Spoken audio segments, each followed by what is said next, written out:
Olá, meu nome é Flávio Nunes Ramos e esse é mais um episódio do podcast do Ecoevolução sobre ciências e educação.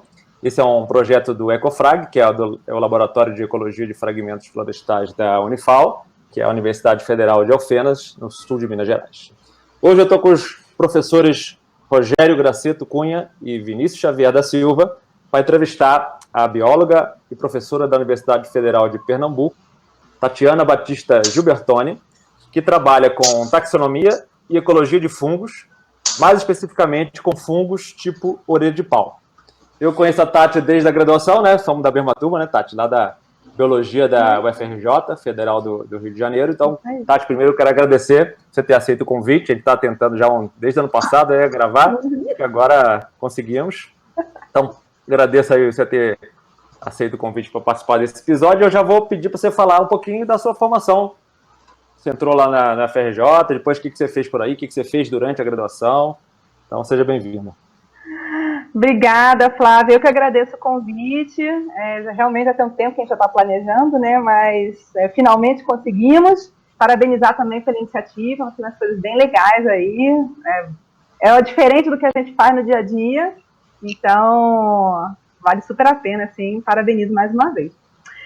Bem, então, como você já deu um spoiler aí, né, então, tudo começou lá na biologia da FRJ, né, então a gente estava lá, não vou nem citar o ano, para a gente não fazer contas, e aí, muito interessante, né, a gente chegar lá, tanta novidade, coisa diferente, apresentada aí todos os organismos e tudo, e o que me chamou muita atenção na época foi a aula, né, do nosso querido professor Robert Barreto, que é um micologista, né, um fitopatologista, então ele estuda doenças de planta.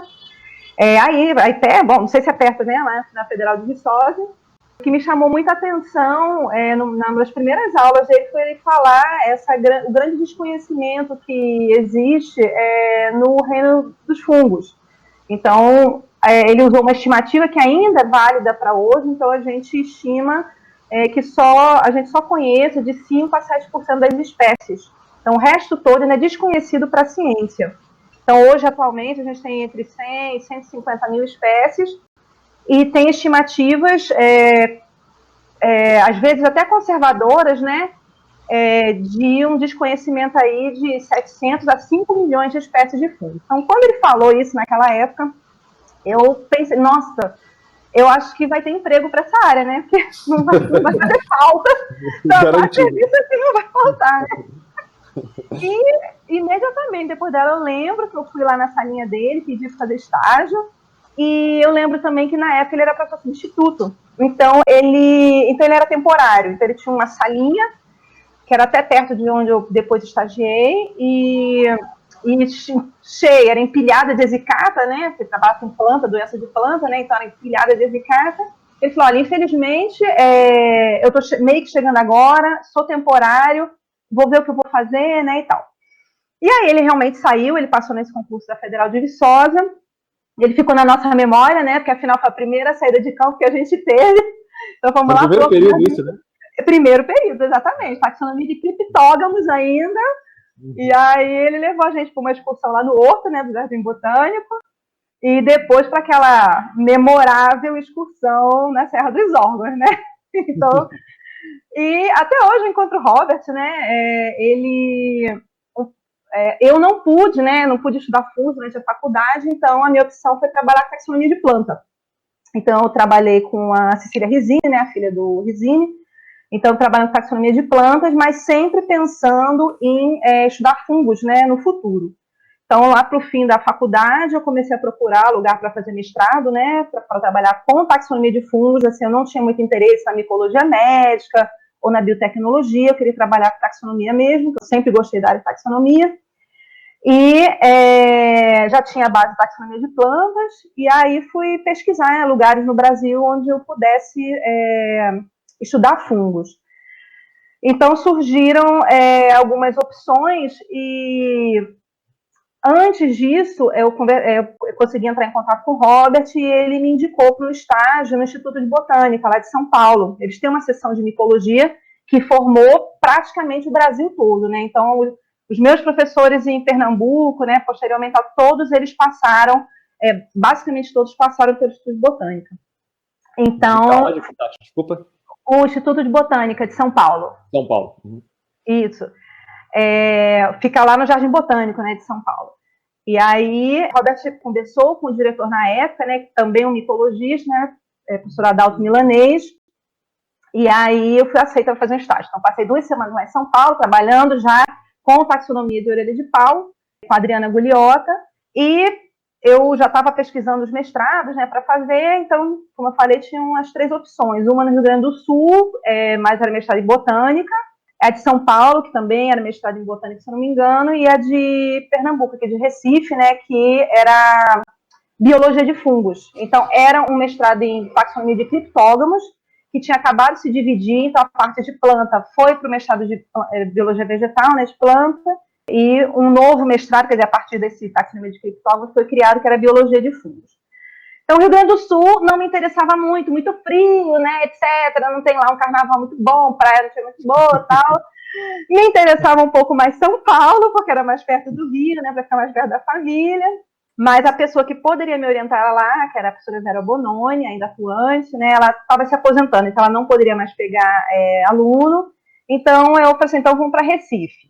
Aí eu fiz a prova, passei, e aí vim para Recife, e aqui estou, né? Não tinha doutorado na época, eu fui da primeira turma de Biologia de Fungos mestrado. Quando eu estava terminando o mestrado, abriu o doutorado, então eu também fui, porque a minha ideia era voltar para o Rio para fazer taxonomia molecular, né, com a nave DNA, mas abriu lá, já estava aqui mesmo, estava bom, parece só o carnaval. Um excelente curso, excelentes professores, e aí eu continuei fiz doutorado lá. Então, fui sanduíche, fui para fora. Ainda fui fazer outro doutorado depois na Itália, também tudo com fungo, sempre taxonomia de fungo, sempre também tentando um pouco de ecologia. Então, eu achava que valia a pena. O mestrado foi como se fosse um treino, né? E o doutorado, como eu já tinha mais noção dos grupos, né, de como coletar direito, então eu já fiz uma coleta mais sistematizada, mais organizada em transecto e tal. E aí eu consegui, inclusive, fazer uma parte de ecologia que não é muito comum para fungo, né? Então, você vê mais a parte de ecologia para a Escandinávia, para a Europa e tal, mas aqui no Brasil não. E aí foi isso. Então, depois trabalhei principalmente, né, aqui em Pernambuco, no mestrado doutorado com a Mata Atlântica. Depois eu fui para fora, fui estudar, fazer tipo um pós-doc na Itália, na Noruega, de novo, e aí eu fiz outro doutorado, que eu precisava de um visto para ficar na Itália. Fiz outro doutorado, basicamente a mesma coisa, né, taxonomia de fungos, só que aí foi para a Amazônia. Então, foi também coletas e tal. A gente publicou uns trabalhos bem interessantes também. Mas que eu gosto mesmo, não sei trabalhar nada de ecologia, então alguém fazia estatística para mim, eu interpretava. Eu gosto mesmo de taxonomia de fungo. E agora, né, meus alunos todos já sabem fazer, eu me senti assim um pouco atrasada, fui aprender a fazer biologia molecular, né? Então, toda a parte de tração, sequenciamento, DNA. Então, já estou mais ou menos, quase chegando no nível dos meus alunos, já. Que é mais ou menos isso, minha carreira acadêmica em 5 minutos. Como é que você entrou para a Federal, entrou como professora? Ah, sim, pois é. Então, quando eu estava acabando... Foi antes ou depois de ter ido? Quando eu acabei o doutorado, eu não aguentava mais nada. Eu quero ir embora, eu não quero fazer mais nada, eu quero ir embora do país, assim, eu quero mudar de áreas. Aí eu fui embora para a Itália para fazer era um projetinho que tinha com essa pessoa que foi o meu co-orientador no doutorado, no sanduíche. E a gente tinha descoberto, um pesquisador, desses grandes naturalistas, né, de antigamente, esses padres, né, enfim, italianos, que coletou muito e recebeu muito material, toda a parte do mundo, inclusive do Brasil.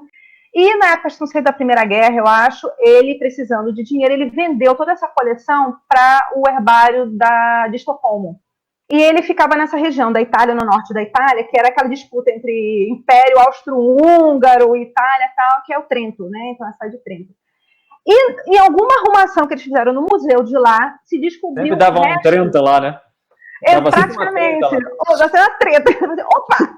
Alguém descobriu caixas e caixas de material que tinha sobrado. Ninguém sabe por que esse material ficou e não foi para Estocolmo, né? Se foi vendido, se deixaram, deram perdido nesse material.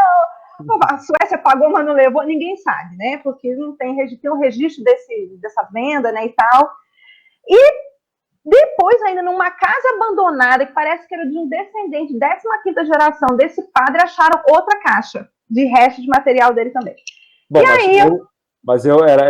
eu espero encontrar numa casa abandonada fungo mesmo. É isso que eu espero encontrar. Pois é, tudo interior tinha fungo, ótimo, tudo organizado. Eu gosto de encontrar fungo assim, organizado. Não gosto de você abrir aquele armário, tá tudo mofado, né? Esse não. Agora, esse estava ótimo. Caixas organizadas, execadas, lindo, maravilhoso. E aí, essa pesquisadora na Itália, que é a Ana Rosa Bernicchia, na Universidade de Bolonha, ela já tinha pego esse material, nunca teve tempo de olhar, tal. Então os dois entraram num consórcio e eu estava lá querendo ir embora, arejar um pouco a mente. Falei, então eu vou para a Itália trabalhar com esse material, e esse meu ex-orientador, né, norueguês da Universidade de Oslo, ele deu uma financiadinha, né? Então ele financiou um pouquinho, e aí eu revisei todo esse material, né? Então... Ô, Tati... Eu já me perdi. Por que eu tô contando isso? Já sei. Quando é que eu faço te interrompi, na verdade. Não, é porque eu já estava perdida, já estava pensando na Itália já. Como é que eu entrei na UFPE? Agora que eu lembrei. Pode falar. Então, você consegue assim explicar mais ou menos a quantidade desse material que foi achado, assim, para o pessoal que só está ouvindo ter uma dimensão, assim? Eu posso procurar aqui, enquanto eu mais ou menos, ordem de grandeza. Ordem de grandeza. Os 10, os 1.000, os 300? Tinha pelo menos uns 1.000 materiais, tá? Só que aí eu peguei, então tinha de vários grupos de fungos. Então eu fui trabalhar com, vamos supor, metade, que era as orelhas de pau, vamos chamar assim. E aí esse outro material encontrado na casa abandonada tinha bem menos, então era pouquinho. E na verdade eu só dei uma passada de olhos, tinha muita coisa repetida, então a gente nem fez muita coisa não. Mas tinha bastante material. Eu lembro de que a universidade tinha motorista, né? Então a gente foi de carro até o Trento. Então eles organizaram as exicatas em caixas de papelão. Então era toda a parte de trás do carro até o teto, assim, entupida de caixa, né? Então devia ter umas 10 caixas. Então tinha bastante material. Mas aí a gente só selecionou os tipos, né? A orelha de pau mesmo. E a gente achou coisas interessantíssimas, porque muito tipo perdido. Você via nas redes, esse tipo está perdido, achava que tinha perdido na guerra, né, e tal. Não, estava lá.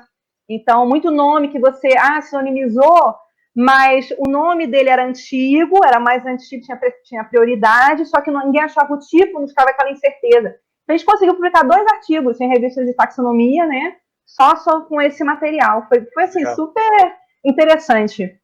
E estava bem preservado. Às vezes o pessoal está começando a saber o que é tipo. Só explicar o que é um tipo. Peraí, agora eu faço como? Desculpa, fala para Vinícius. Como? Não, Vinícius perguntou se estava bem preservado. Se estava bem preservado esse material. Ou se perdeu muita coisa na hora que começou a estudar.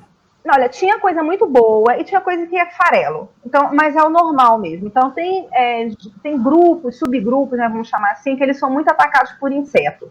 Então, você tem que estar realmente com temperatura controlada, etc.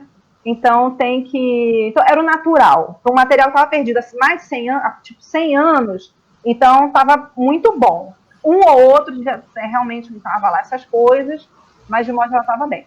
E respondendo aí, Flávio, o tipo de uma espécie é aquele material que a gente elege como representante daquele táxon, né, ou daquela espécie, ordem, família, o que for. Então, hoje em dia a gente tem mais noção, né, mas antigamente era o caco que tinha ali, a pessoa descrevia e aquilo ali era o tipo da espécie. Então, o pior pesadelo com um taxonomista, pelo menos para fungo, é você ter que analisar tipo, porque é uma cacaria horrorosa. É muito difícil, né? E fungo às vezes se deteriora muito rápido. Então, quem vai para o campo prestar atenção em fungo está sempre sendo atacado por inseto. Mas o representante seria o modelo daquele táxon, né? Então, seria o original descrito, né? Exatamente, que você usou para descrever aquela espécie, e todos os outros exemplares parecidos têm que se adequar a esse modelo para ser incluso, né, nesse táxon, né, nessa espécie, né? Rogério ia falar alguma coisa? Eu cortei você. Estava pensando aqui que um fungo fungando é quase uma coisa meio pleonástica, né? Mas... É o que mais tem, gente, é desesperação, não tem noção. É desesperador. Ó, só um parênteses, momento quarentena. Eu tenho que ir, hoje eu estava na universidade, então toda semana eu vou na universidade, porque eu sou a vice-curadora da coleção da gente. Então a gente tem uma das únicas coleções exclusivas de fungos do mundo. Então, inclusive é a maior da América Latina, né, então. E é uma coleção histórica, né, enfim. Então, ela tem que ficar permanentemente, quem trabalha com coleção tem que ficar permanentemente no frio, tem que ter umidificador, né? E o material que fica no meu laboratório, que é o material que a pessoa está trabalhando, não está depositado. E aí eu vou lá olhar para ver como é que é esse material. Então hoje eu já estava estressadíssima porque estava cheio de traça. Então eu lá jogando cânfora, falando, alunos, quem puder ficar, eu não sei, não vou mexer no material de vocês, né? Dei uma olhada aqui. Porque... E acontece muito também de mofar. Então, volta e meia, a gente chega, o material está mofado, verde, igual laranja verde mesmo, assim, quando mofa. Aí a gente tem que ficar passando uma aguinha sanitária, aí você passa água sanitária, deixa secar um pouquinho, bota na estufa de novo. Quer dizer que ele não foi seco, né, idealmente, adequadamente. Então, Tati, então você estava contando que você foi lá para a Itália, encontrou o material, né? Então, você saiu do doutorado, você ia contar, estava contando, na verdade, como você... do doutorado foi o seu caminho para até virar professora da UFPE. Pronto, então... Você estava lá no encontro dos fungos da Primeira Guerra. Exatamente. Então, aí, quando eu terminei o doutorado, até abri um concurso, mas eu realmente estava um pouco saturada, assim, da vida acadêmica, queria esparecer um pouco, então fui fazer esse projeto lá na Itália, esse lá dos fungos perdidos, e até tinha aberto um concurso, mas eu realmente não estava com cabeça para fazer. E aí passei 2 anos, né, na Itália, tive essa oportunidade de fazer esse novo doutorado aí também, mas só que esse doutorado pela Universidade de Pavia, ele não previa bolsa de estudos. E ao mesmo tempo que eu me interessei, né, por fazer de novo, surgiu a oportunidade de uma bolsa na época do Protax, né, esse projeto Protax, eram bolsas Prodocs, então assim, foram uns projetos aí, não vou nem dizer também um ano não, já faz tempo, o tempo das vacas gordas, e aí com o pessoal aqui de Recife, então o pessoal da UFPE, meus ex-professores, né, e tal, eles entraram em contato, falaram, olha, a gente está com essa bolsa aqui, de projeto de taxonomia, e queria saber se você tem interesse. Falei, tá ótimo, então eu posso usar qual projeto? Porque meu projeto de doutorado era Amazônia, fungos da Amazônia, os orelhas de pau da Amazônia. E aí, só pode ser o que você quiser. Falei, tá ótimo, então eu ganho mais um título com uma bolsa. Então, voltei para o Brasil, mal sabia eu que era uma isca. Então, eles tinham jogado uma bolsa para mim, eles já sabiam que tinha um concurso de taxonomia de fungos. Aí, eu cheguei, não tinha dado 3 meses, aí abriram um concurso. Falei, bom, literalmente me imprensaram num cantinho, porque como eu tinha desistido da primeira vez, a segunda vez... Eu estou falando literalmente, me encostaram num canto e falaram, agora você vai fazer, né? Eu falei, ok, né? Você não diz não, pernambucana, né? Eu tinha tirado a peixeira aqui, né? Estava afiando, né? Estava afiando, assim, vai fazer, né, Tati? Exatamente.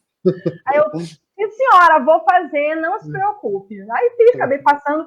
Também não é um concurso assim, muito concorrido, que era específico, eram 2 vagas, uma para taxonomia de fungos e a outra para taxonomia molecular de fungos.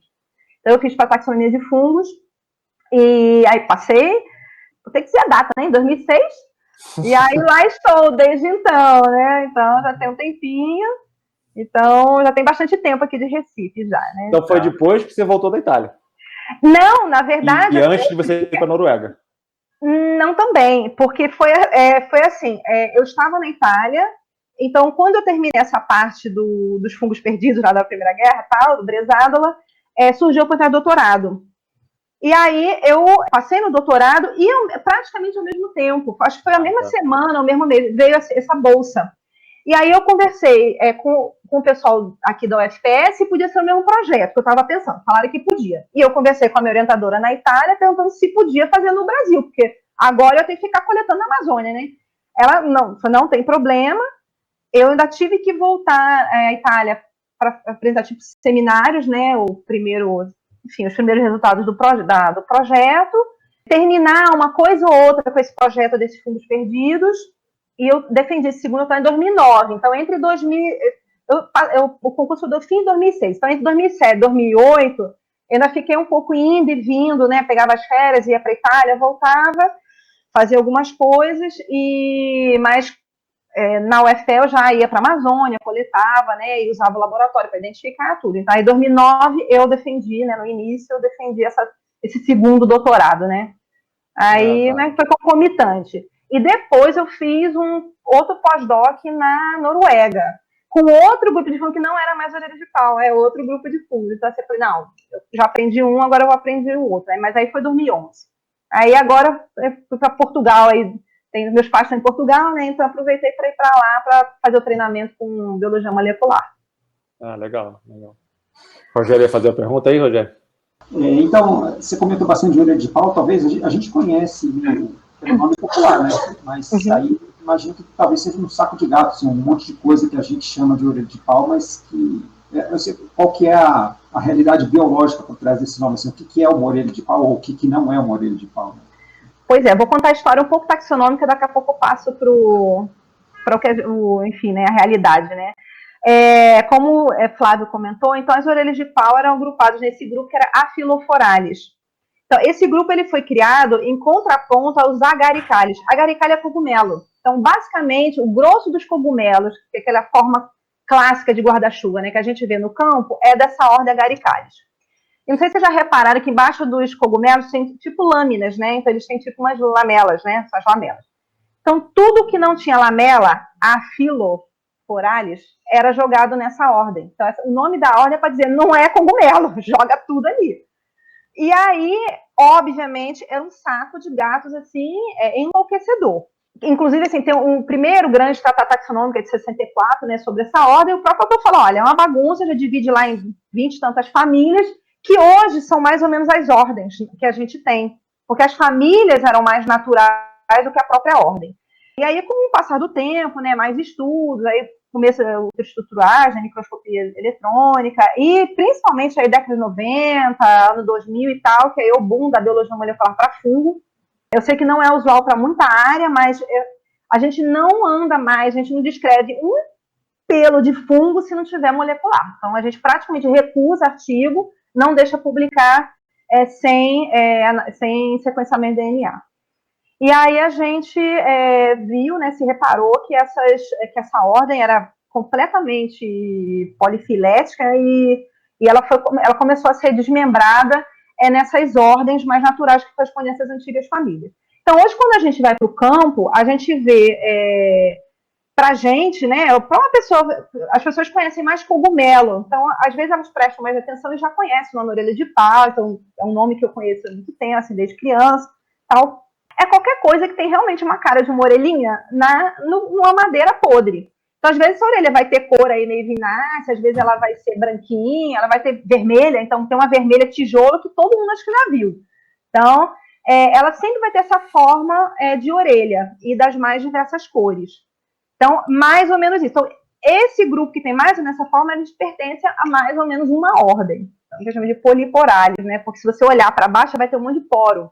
Elas têm muito poros, então poliporales. E aí você tem outras ordens, né, que também a gente encontra, né, e a gente vai estudando. Então, a gente não se restringe, né, a apenas esse grupo. Ainda mais que é um grupo muito visível, então ele já é bem estudado, apesar de toda hora a gente encontrar uma espécie nova. Eu estava agora, 10 minutos antes, quando eu comecei a falar com você, eu estava discutindo.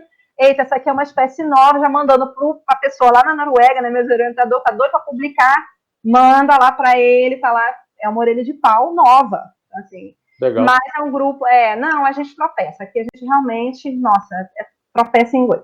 Mas, como é um grupo mais estudado, a gente já espera encontrar cada vez menos, né, novidades taxonômicas. Então, a gente vai ampliando um pouco o leque.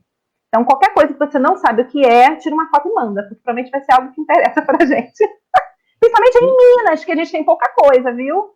Sim, sim, legal. E agora eu fiquei encucado. Você falou dos cogumelos e na época, Aphilophorales, que não eram cogumelos, né? Mas esse provavelmente é a divisão dos grupos macroscópicos, né? Ou que os grupos grandões, né? Já tem aqueles grupos que são pequenininhos, né? Que são, né? Tem. Nos macroscópios, a gente tem como se fossem 3 grandes formas, né? Que são as orelhas de pau, os cogumelos, e a gente chama os gasteroides, que são a estrela da Terra, como é que chama? Aquele que é fedido, que a gente chama de falo fedido. Tem um que é bem bonito, que a gente vê em tudo quanto é vídeo, que é um que parece uma redinha no entorno dele. Vídeo de fungo tem esse, que aí vai ter aquela parte feinha em cima, gelatinosa, e aquela rede, parece um véu, parece uma redinha. Então, esse grupo, ele sempre começa numa forma esférica, então, lembrando o estômago, então gastroesteroide, que também é outro balaio de gato. Então, ele não é uma ordem hoje em dia, era uma classe antes, agora é um monte de ordem. Então, são os 3 grandes grupos de fungos macroscópicos. E tem esses que são menos conspícuos, que a gente chama de ferrugens e carvões. Então, esses grandes grupos que eu estou falando é de um dos maiores filos, né, em reino fungi, que é Basidiomycota.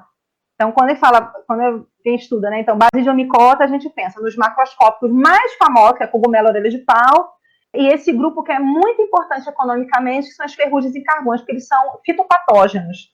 Então, eles causam danos seríssimos, né, em plantações comerciais, por exemplo, né? Então, que é, por exemplo, um pouco que Robert Barreto estuda, né?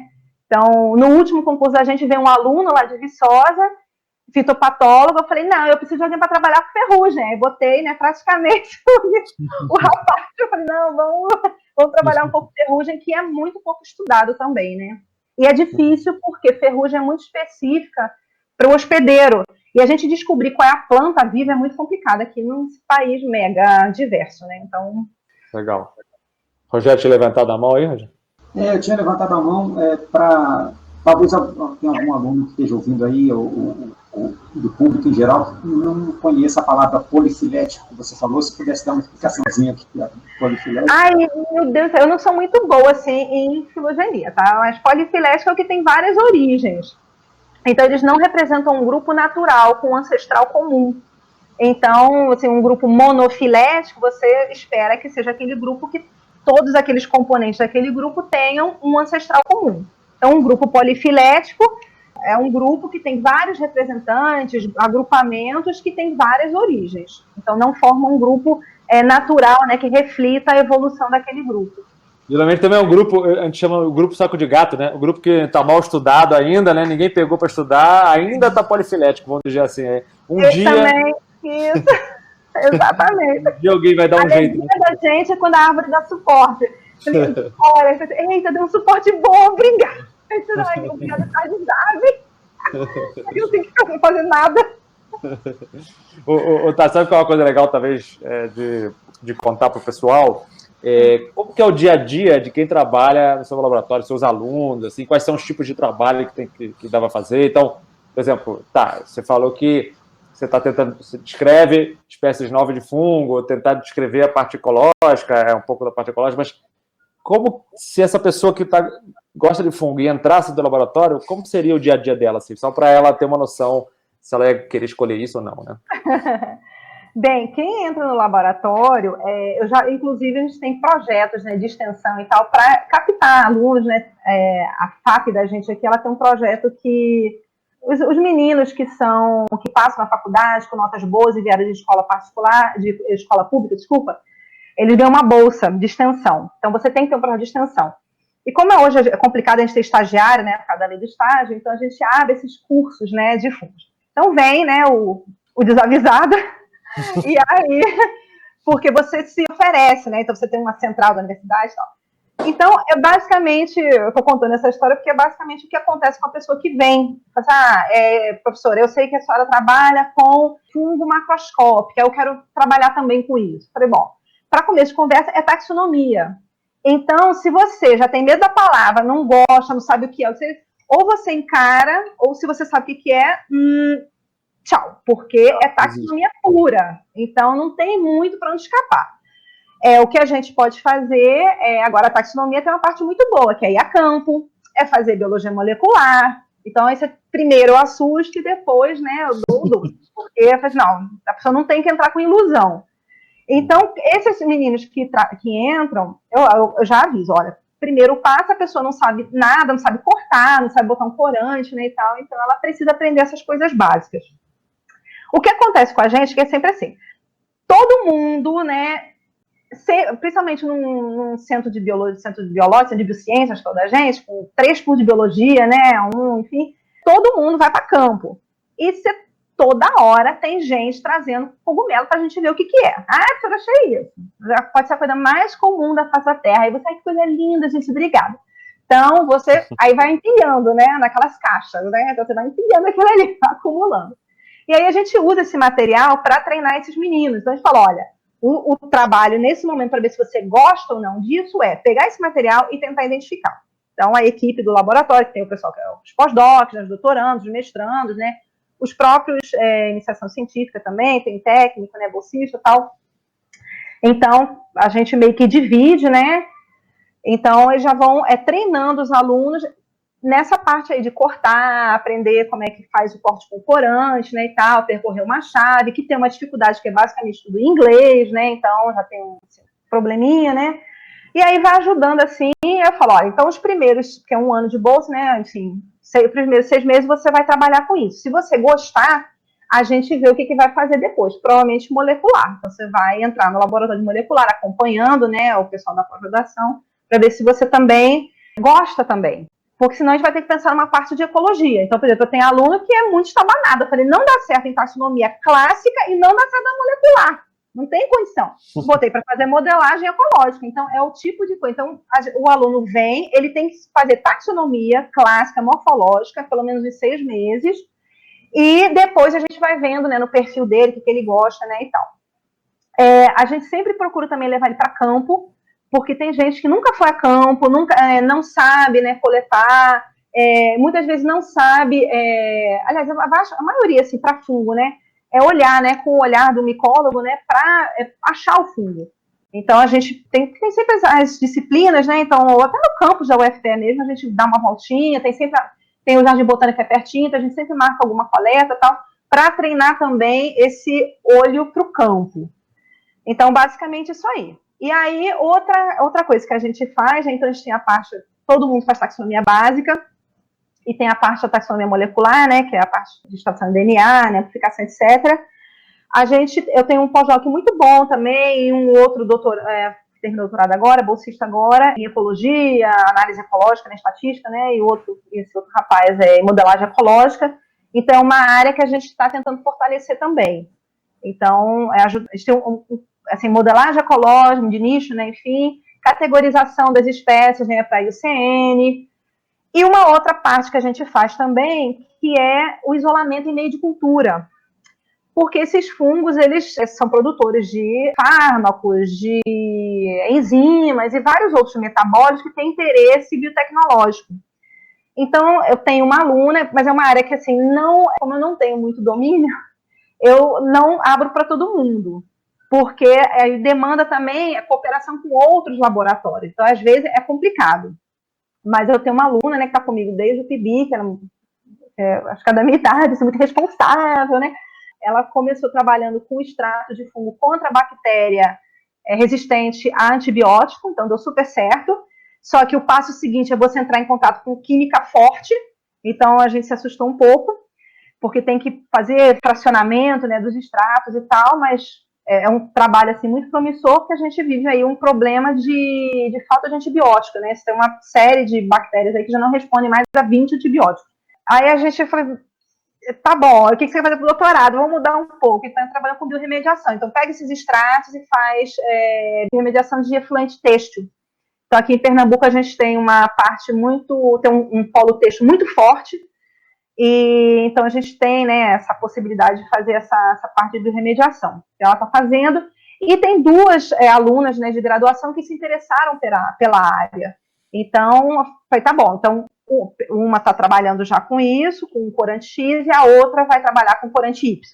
Então, na RBBR e Vermelho Congo, enfim. E aí eu falei, mas depois que essa aluna terminar, eu provavelmente não, é muito difícil pegar alguém, porque não é bem, eu acho super interessante, mas você tem que ter uma pessoa que você sinta confiança, né, de fazer praticamente sozinho um trabalho desse. Mas é uma área que eu acho, assim, muito, muito, muito promissora mesmo, eu acho. É mais ou menos o que a gente trabalha lá. Todo mundo vai para campo, todo mundo vai ter que fazer taxonomia, e uma coisa, só para a gente finalizar também, uma coisa também que eu fiz muito também, que foi muito válido, os alunos de graduação com um pouquinho mais de experiência, querem fazer o TCC, né, a monografia, era fazer revisão de herbário. Então, a gente tem um herbário que foi fundado em 1954, tem material muito antigo. Então, com nomes atualizados, material velho, pó, caco velho. Então, a gente também, muito tempo, logo que eu cheguei, né, sem dinheiro, né, enfim, pouca estrutura, era um trabalho que a gente fazia como carro-chefe. Então, eu tive 2 projetos assim, de revisão do herbário da gente mesmo, e foi muito interessante. Então, a gente achou assim, pérolas lá. E hoje em dia a gente usa muito o material que a gente coleta, então a gente projetos, né, para coletar no campo mesmo. E quando a gente acha alguma coisa interessante, a gente vai para o herbário revisar o material semelhante. Então a gente está sempre com esse contato também com a coleção da gente, né? E a gente também tem uma coleção de cultura, eu digo departamento, né? Então tem o herbário e tem a coleção de cultura. Então quando a gente consegue isolar esse material em cultura, também a gente coloca nessa que a gente chama de micoteca, né? Essa doutoranda, né? Essas 2 meninas, elas aprendem, né? Elas já têm manejo nessa parte de cultura, que é uma parte mais chatinha, porque é muito difícil isolar em cultura. Então às vezes o estudo é difícil porque a gente não consegue fazer isso. E aí a gente fornece também. E agora que eu lembrei, a última coisa é justamente cogumelo comestível, que todo mundo acha legal, né? Então, ali, outra ali já Legal. ficou toda... Olha a cara do Rogério. Falou comestível, o Rogério já abriu o olho. Já. Pois é. Mas é você que trabalha no departamento do... Não, é a gente especificamente. Ah, é? Que legal. Porque sempre houve uma cobrança da gente, sempre chegar cogumelo, né? Enfim, pensar, esse come, né? Aqui na região aqui da gente... Eu sempre digo que come. Não pode dizer isso, não? Pode comer, pode. Só não sei se você vai sobreviver, mas poder comer você pode. Exatamente. A gente tem 2 piadas internas micológicas. Quer dizer, todos os cogumelos são comestíveis, alguns uma vez só. Essa piada é melhor que a do Flávio. Como assim? Não existe piada melhor que a minha. E Flávio é o nosso piadista, né? Excelente. E a segunda é que taxonomia ruim mata. Então, bad taxonomy kill. Então, o pessoal vem e fala, não é assim. Então, você tem que saber exatamente que fungo é. E como nós não somos um povo, como eles chamam de micófilo, então a gente não tem essa tradição que a gente vê na Europa, do pessoal ir a campo, coletar, comer e tal, a gente sempre tem ou receio, ou indiferença, né, para os cogumelos. Cogumelo, enfim, fungos, né, macroscópicos de modo geral. Então, a gente tem algum relato aí dos indígenas Yanomamis, que eles realmente têm, eles são micófilos, né? Então eles coletam cogumelos comestíveis, já saiu vários livros também, vende-se, né? Então aquele negócio de comércio solidário, então eles vendem os cogumelos que eles coletam na floresta, enfim. Então tem relato que eles são realmente um povo micófilo. Mas brasileiro, de modo geral, não. Então vem, né, uma pessoa ou outra aqui perguntar, né, come, não sei o quê. Geralmente perguntam mais de alucinógeno, né, tal. E aí, mas também perguntam sobre comestível. E um outro problema que a gente tem aqui também, principalmente na área da gente, Nordeste, acho que aí para o Sudeste também e tal, é que cogumelo, de modo geral, é uma coisa pequena, pouca, é muito difícil ver uma coisa que vem uma quantidade, você fala, nossa, aqui vai dar uma refeição.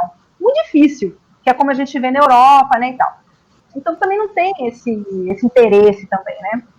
A gente sempre teve um pouco essa cobrança quando a gente trabalha com macroscópio, mas comestível, não comestível, pode comer ou não, enfim. E aí esse aluno da gente falando doutorado, que trabalhava com outro grupo de fungos, veio para o meu laboratório querendo domesticar os fungos brasileiros que já são reconhecidamente comestíveis. Uma coisa é você ir no campo, coleta, come, a outra é você cultivar para fins comerciais, como a gente já tem com esse shiitake, shimeji, né, enfim, todos esses. Então você já sabe quais são as temperaturas, o substrato ideal, etc. Os comerciais atuais são todos exóticos, né? Não são no Brasil, né? São todos, a maioria é exótica. Tem um que é medicinal, que é aquele cogumelo do sol, se não me engano, que é Agaricus blasei, se eu não me engano, que ele é brasileiro. Se eu não me engano, mas ele é cultivado. Se eu não me engano, tá? Porque é muita coisa. Mas ele, se eu não me engano, ele é brasileiro, mas ele é cultivado, basicamente todo exportado aí para o Japão. Então a gente tem um mercado muito pouco, ele é medicinal, né? Cogumelo de morte, assim, os que já se sabem, por exemplo, esse de que ele comentou ali da nuvem, né, de esporos, é um grupo que é extremamente estudado, sempre na China, e é consumido. Então, quem viaja para a Ásia, você deve ter foto, né? Vende igual você vende chuchu na feira. Então, você tem a barraquinha ali da feira, você tem orelhas de pau é Mas não é muito duro, não? Tem que cozinhar bastante. Mas você faz chá. Então você fatia, não sei o que, faz chá. Então a gente bota na categoria comestível também, né? Enfim. Mas é como se fosse remédio. Então ele é fitoterápico, né? Micoterápico. Então esse aluno veio com essa. Ele queria trabalhar com ecologia, então no primeiro pedido de bolsa da tentativa, a FAP da gente recusou, então ele inverteu, ele deu um jeitinho, então ele trabalhando com a ecologia dos fungos comestíveis, tentando domesticar esses fungos nativos brasileiros, porque a gente não tem, né? Então ele está tentando. Dá certo. Outro dia, no meio da quarentena, quando ninguém podia, ele conseguiu comer, acho que a primeira leva dele. Então, inclusive, como é que é? Espécie nova.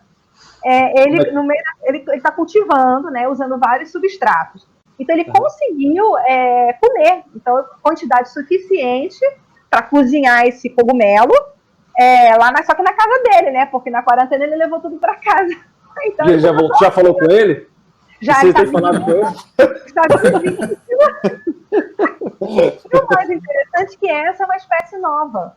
Então, a gente sempre dava o nome de fulaninha. Quando a gente fez a molecular, descobriu que não tem nada a ver com fulaninha. É beltraninha nova. Então, é bem interessante. E a fulaninha já era comestível. Pois é, agora a gente não sabe se a fulaninha é sempre fulaninha, ou se fulaninha está sendo chamada de fulaninha porque é beltraninha. Acho que no local de origem dela, né, no local de tipo, ela é comestível. Então, ninguém morreu até hoje. Então, na verdade, é um trabalho anterior de etnobotânica, né? Tem que ter um trabalho de etnobotânica para saber antes, né?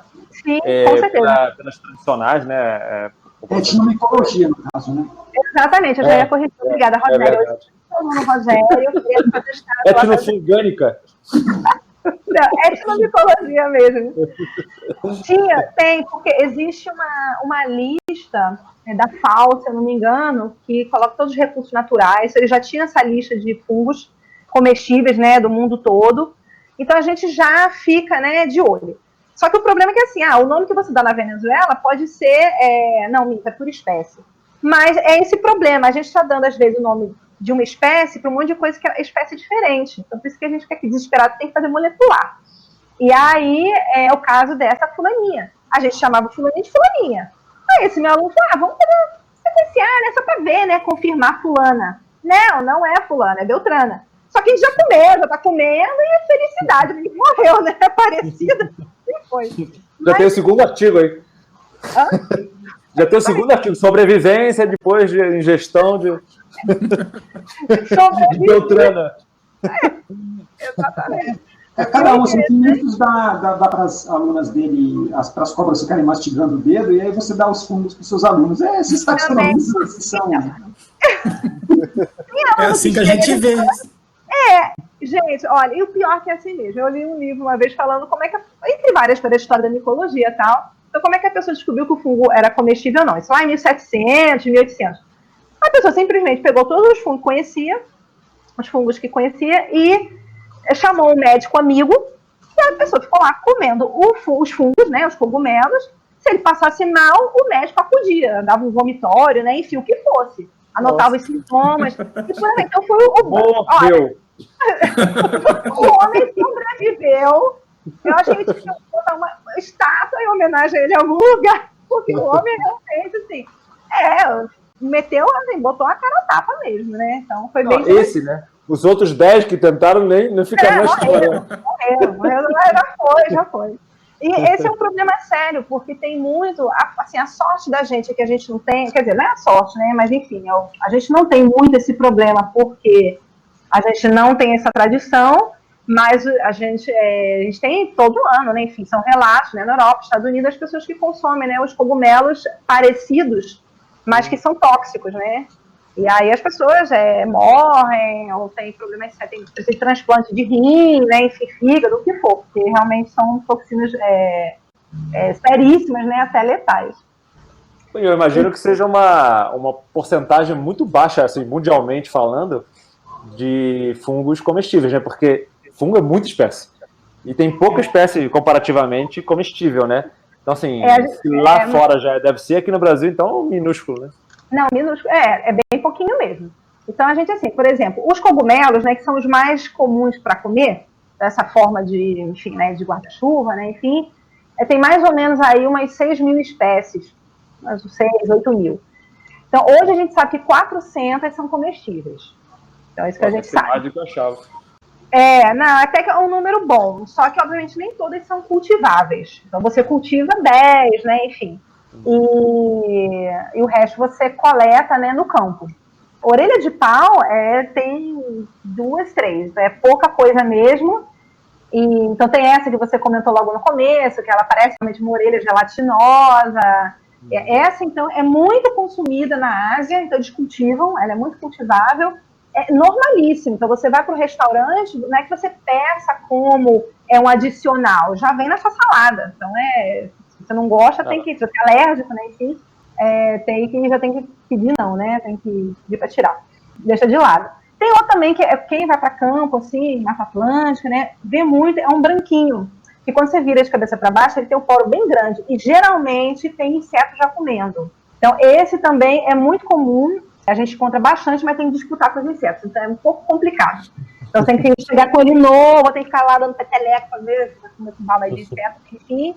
Eu lembro que ano passado eu estava na Amazônia, a gente vai para congresso, já aproveita ver qual é a mata perto, o que tem de interessante, vai ver cachoeira e vai coletar fungo, né? Então, nossa, tem que comprar bagagem extra para trazer, né?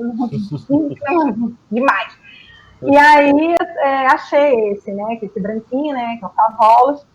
E eu falei, eita, eu nunca comi ele, né? Porque tá sempre cheio de bicho, estava limpinho, bonitinho. Tava eu, o guia e uma moça também na mesma trilha. Eu falei, isso aqui é comestível. Ela super intrigada, o guia também, querendo saber tudo de fungo, cogumelo.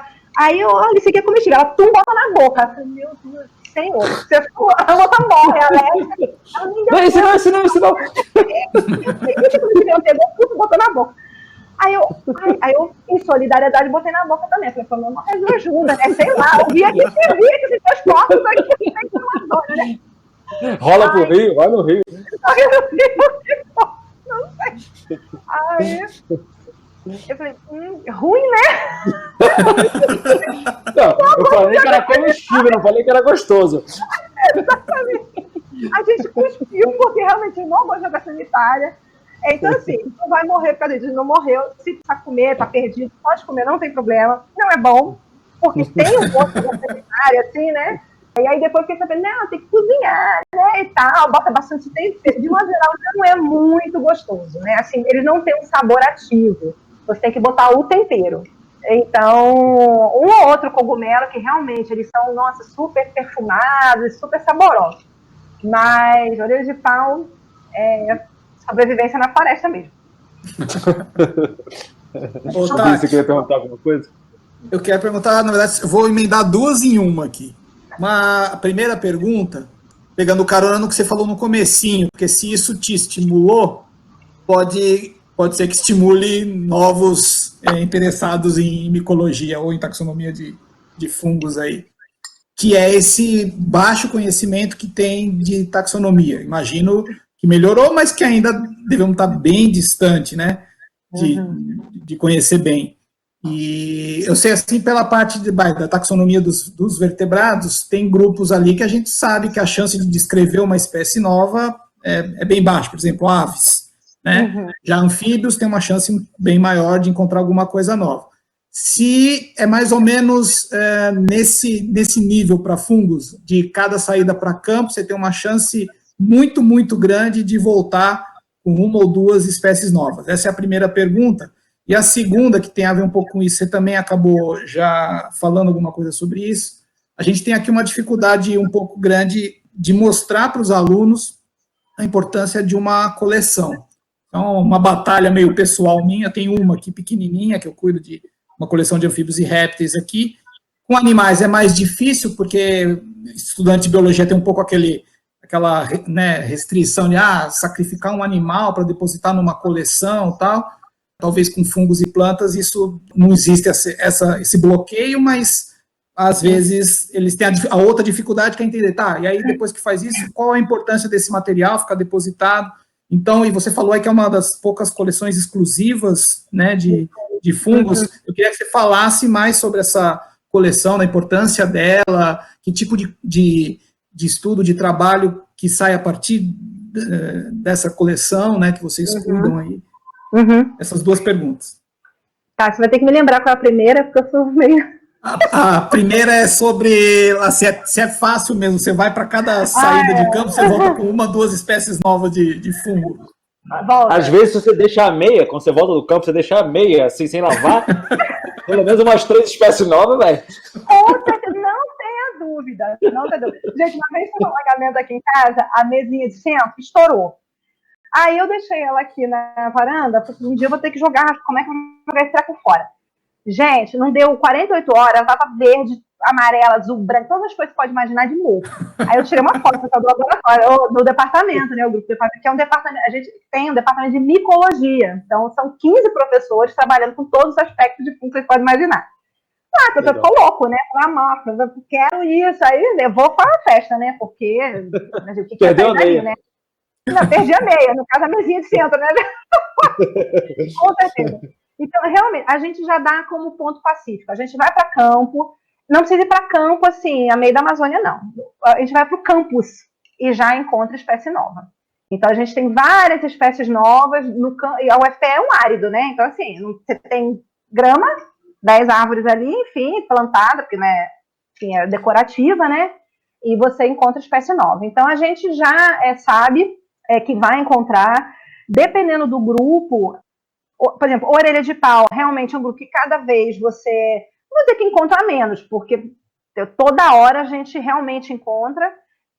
Agora tem grupos que são menos, assim, pra gente é conspícuo, né? Mas assim, não é aquele que você tropeça muito, que tem caso aqui, estava hoje estava lá na universidade, vendo material para uma aluna, que tá, enfim, coisa assim, de 30 gêneros novos. Gênero. Então, essa é uma coisa assim, absurda mesmo. Mas agora a gente só pode fazer com molecular. Então, a gente sabe, né, vê, né, tudo direitinho.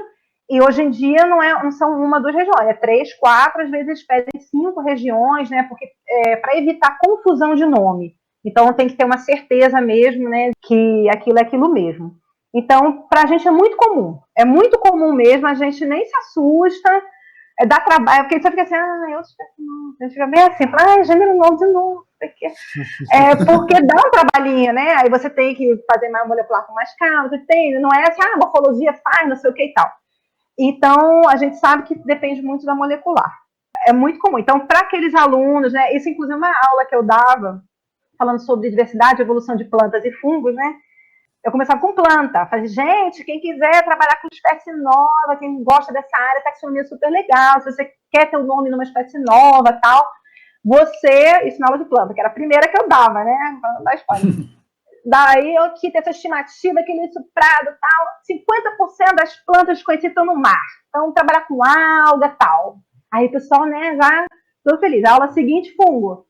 Aqui, só 5% é conhecido. Quer nome espécie nova? É fungo. Aí, semana seguinte, tinha fila lá no departamento. Não quero trabalhar com fungo, que é espécie nova.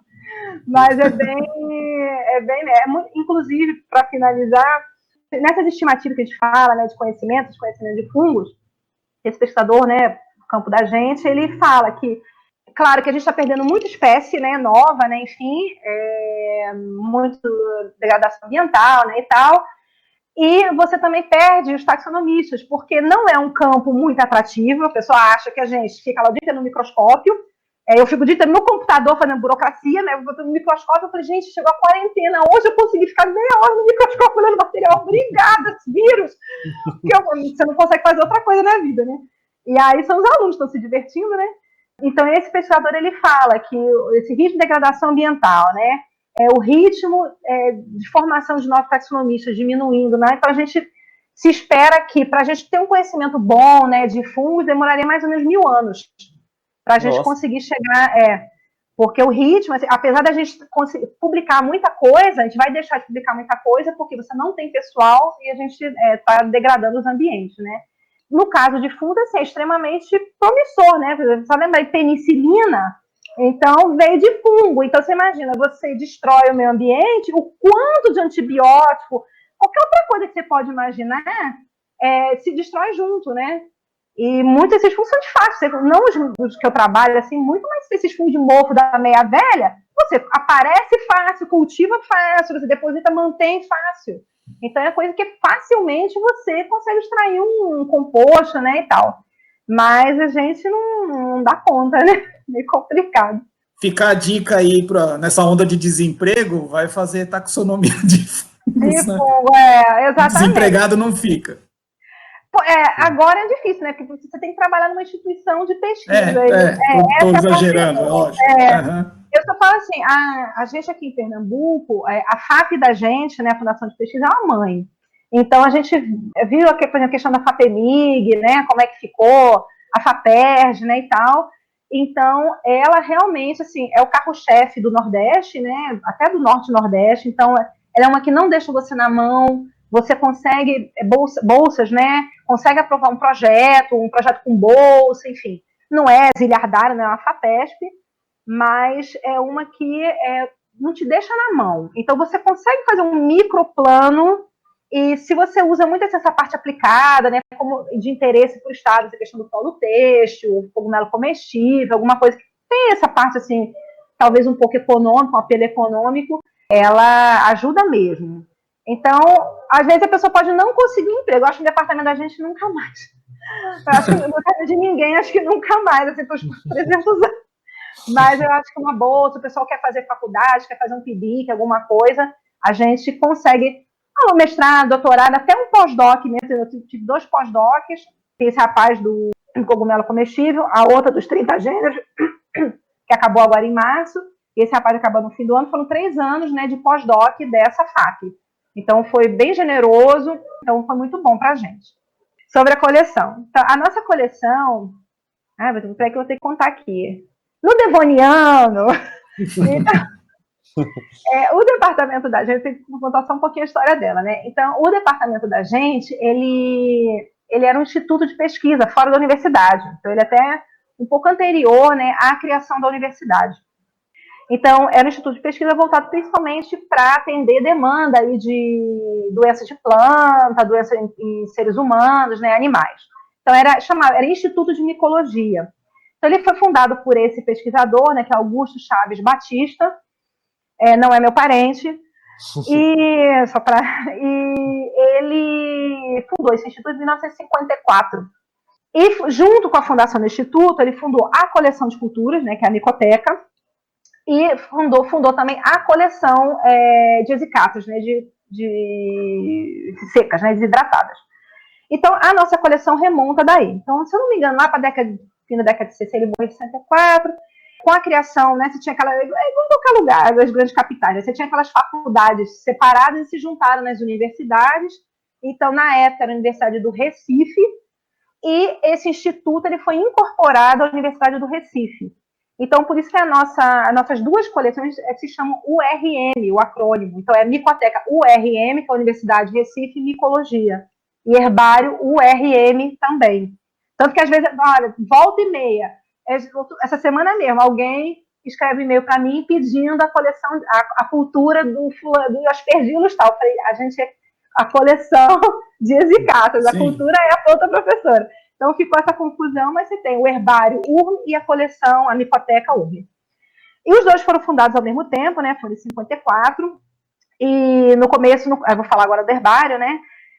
Principalmente como você tinha esse interesse nas doenças de planta, né? Enfim. Então, a coleção de cultura foi muito para as doenças em seres humanos, animais, né? E aquelas que você conseguia isolar das plantas. E a coleção, né? O Herbário, era muito com as folhas, né, doentes. Então, você tem muita esicata de folha, e junto com as folhas vieram líquens, então você tem muita coisa ali, né? Tem fungo que só está ali porque não está fazendo nada, e você tem os fungos também fitopatógenos, né, enfim. E muita doação também de fungos fitopatógenos. Então, começou muito assim, e com o passar do tempo, né, foi incorporando outros fungos. Então, esse próprio pesquisador, né, que é o Batista, recebeu muitos visitantes, tem coleções dele de fungo macroscópio, né, até hoje. A nossa coleção também incorporou uma coleção de um desses padres, né, que ele era estabelecido na Bahia, e Batista, ele estudou com esse padre. Então, quando esse padre morreu, essa coleção toda, extremamente histórica, passou para a gente, e era de fungo macroscópico, então tá com a gente, né? Então, volta e meia, tem gente pedindo os tipos, né, e tal. Então, você tem esse material de referência, material histórico, e esse material todo acumulado aí ao longo, né, 70 anos já, né, praticamente.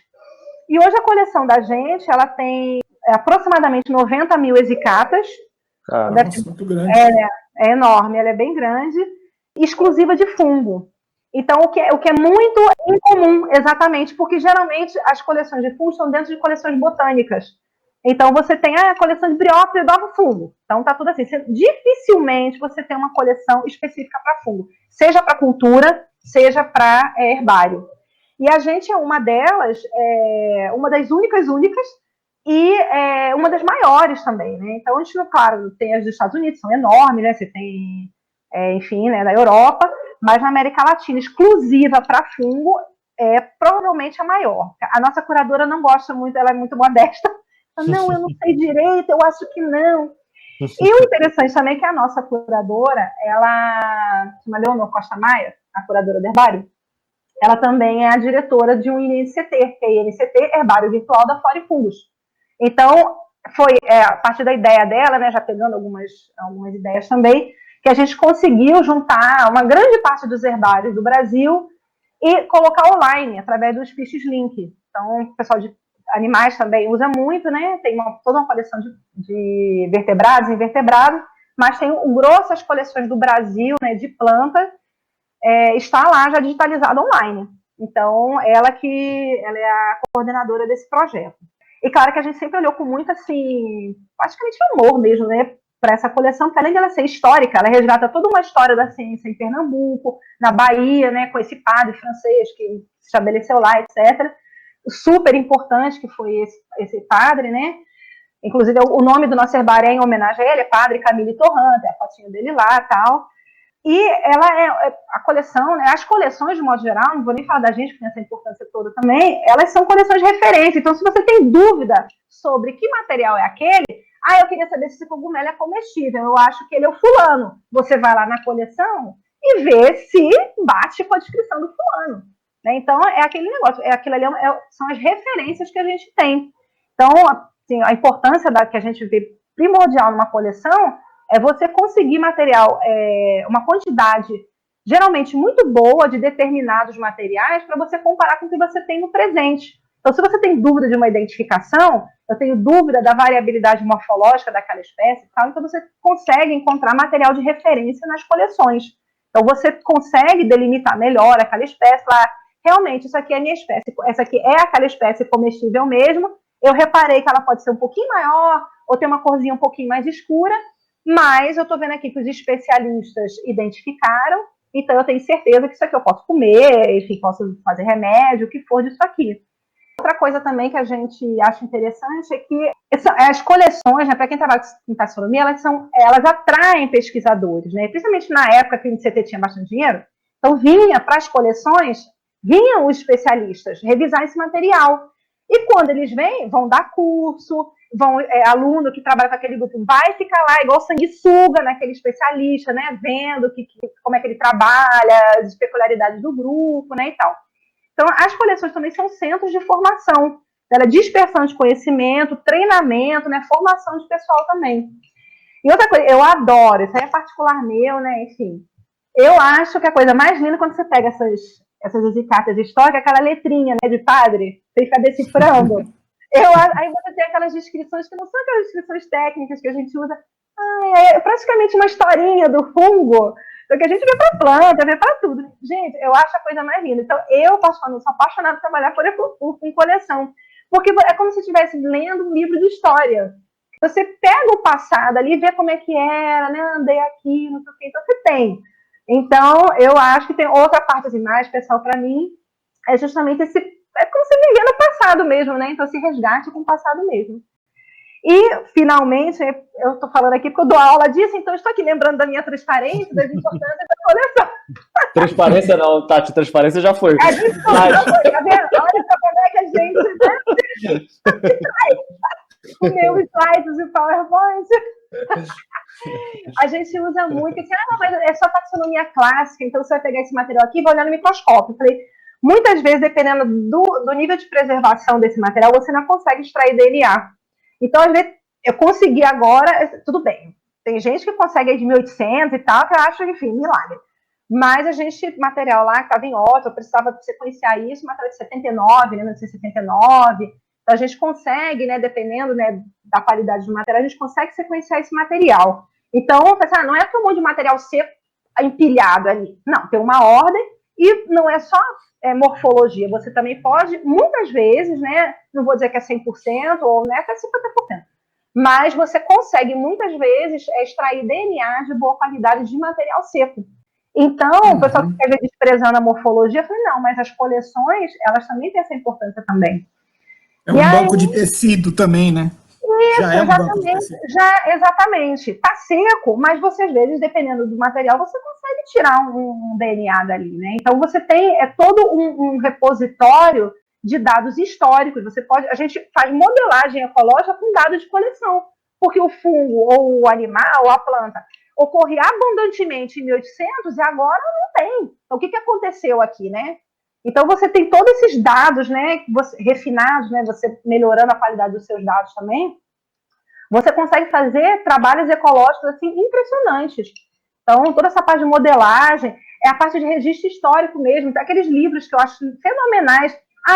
Aquele pesquisador andou por aquele estado X, fez a trilha Y, não sei o quê. Como é que você consegue ver isso? Por causa da coleção dele. Então, você vê o registro da coleção dele e fala assim, olha, no dia X, ele anotou o número 100, 101, 102. No dia Y, 103, 104, 105. Então, você consegue fazer também o passo que ele fez, né? No mapa, né? Às vezes, né? Então, eu acho, assim, um trabalho fenomenal. Então, eu acho que, assim, ou faz isso, ou pergunta para o Rogério, que é daquele tempo. Mandou com o Martins ali, né? Ele e Darwin, ó. Ô, Rogério, você queria aproveitar e perguntar alguma coisa?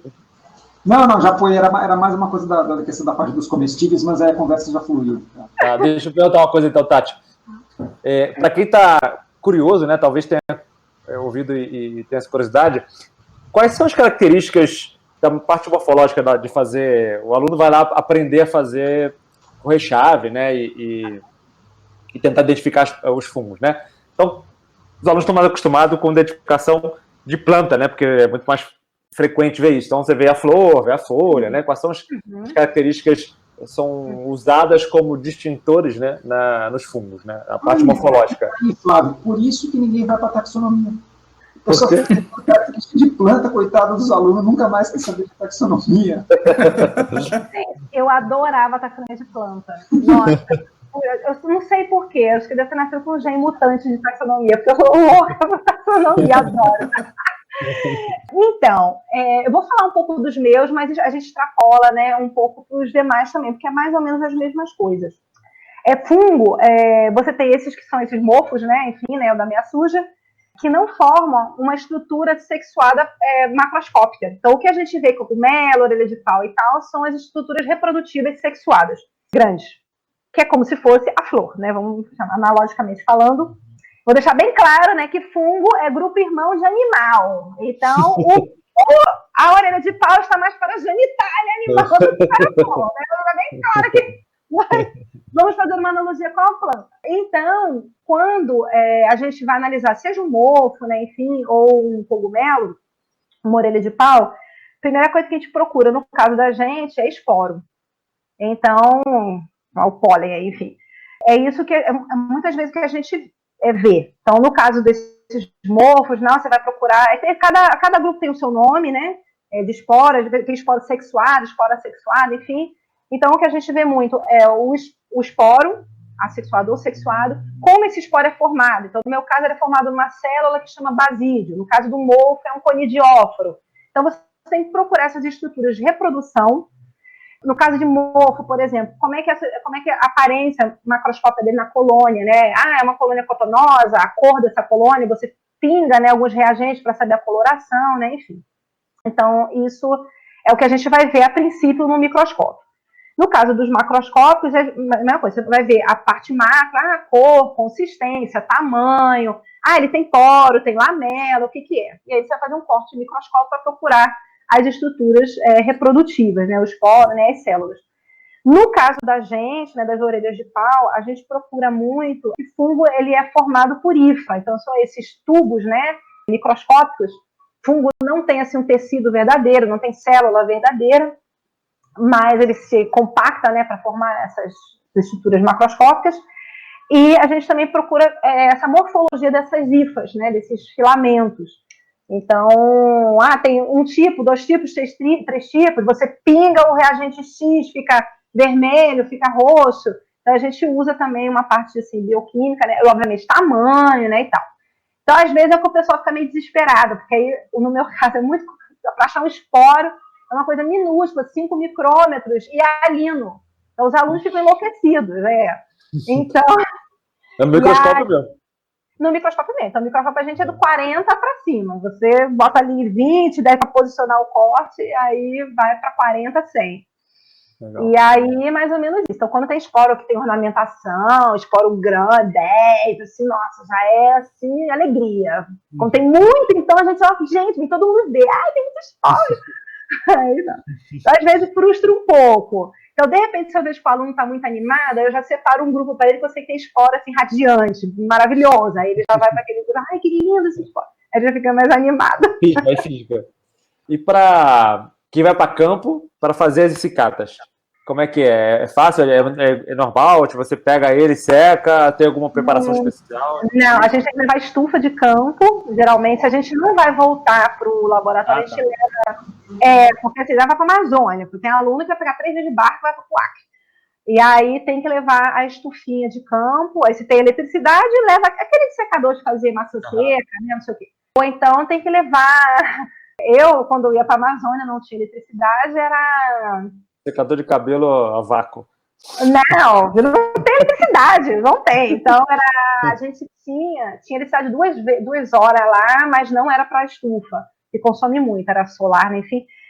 Faz com fogareiro, aquele fogãozinho de 2 bocas, deixa o gás, aí você leva uma estrutura de madeira, bota lá uma treliça, tipo aquela tela de galinheiro, assim, de metal, e bota lá, cozinha o negócio, porque, enfim, né?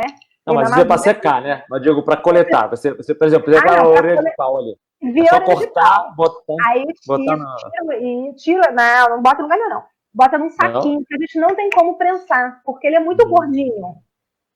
Então a gente tira do substrato, né? Às vezes com um pouquinho de substrato, às vezes dá no solo também. A gente coloca num saquinho de papel, leva 200 kg de papel sobressalente, porque vai molhar, você vai ter que trocar com papel, não tem jeito. Bota lá no saquinho de papel, que é tipo saquinho de pipoca, né? Os pardos, né? E também 200 mil tamanhos, porque você tem pequenininho, grande, aquele tamanho que ele viu lá do esporo, enorme. E aí você anota o que tiver que anotar no saquinho. E o que a gente faz também, antes de botar na estufa, a gente tira um pedaço desse material e coloca num Eppendorf com sílica, ou se vem para o laboratório, não precisa botar sílica, não. Aí, enfim, se você está no fim do mundo, leva sílica. Porque é esse material que a gente vai fazer extração de DNA. Porque quando o material seca, geralmente degrada o DNA. Por isso que de herbário, apesar de ser possível, não é tão bom assim. Não dá resultados tão bons, porque o material já foi seco. E antigamente ainda tinha o problema de você tratar com produto químico. Então era pior ainda. Então a gente, no campo já, se não vai voltar para o laboratório, a gente já tira um pedaço para encher lá um meio Eppendorf, e esse material vai ser congelado. Então a gente tem uma subcoleção que chama banco de fragmentos de base de ionar, então assim, a pessoa não tem que ir para o campo de novo fazer para pegar material para molecular. O material já está guardado num freezer doméstico mesmo, numas caixinhas, já para fazer a parte molecular. Aí a pessoa, né, bota na estufa de campo, vai trazer para o laboratório, tem aquelas estufas grandes, né, elétricas, e aí vai secar esse material o máximo possível. O máximo.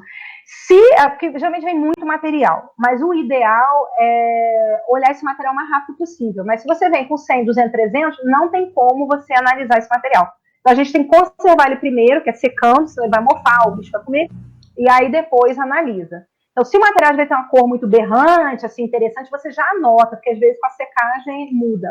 No caso, por exemplo, de cogumelo, né, alguns fungos mais delicadinhos, aí tem que usar essa estufa mesmo, esse desidratador de alimento.